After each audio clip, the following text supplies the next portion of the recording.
Hi friends, இன்றைக்கி நண்டு ரசம் எப்படி செய்யலான்னு பார்க்கலாம் வாங்க. தேவையான பொருட்கள் 2 நண்டு, கடல் நண்டு, மிளகாய் பொடி, வீட்டு மிளகாய் பொடி, தேவையான அளவு உப்பு, 2 வெங்காயம், 2 தக்காளி நறுக்கியது, இஞ்சி பூண்டு நசுக்கியது, கருவேப்பிலை. ஒரு சட்டியில் எண்ணெய் ஊற்றி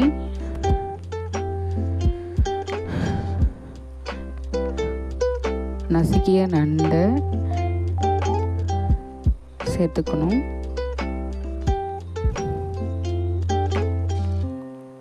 அதிலே வெங்காயம், தக்காளி, கருவேப்பிலை, இஞ்சி பூண்டு நசுக்கியது சேர்த்து காரத்துக்கு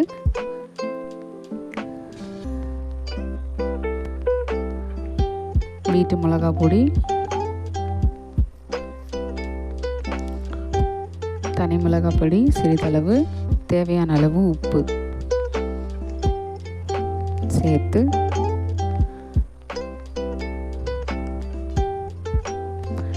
தேவையான அளவு தண்ணீர் ஊற்றிக்கொள்ளவும்.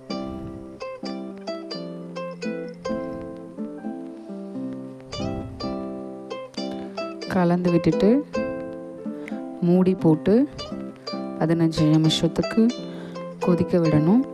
ஒரு நண்டோட நல்ல ஸ்மெல் வரும். அப்போது மிளகு பொடி,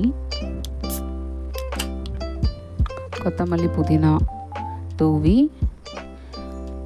ஸ்டவ்வை ஆஃப் பண்ணிவிட்டு மூடி வச்சா நண்டு ரசம் ரெடி.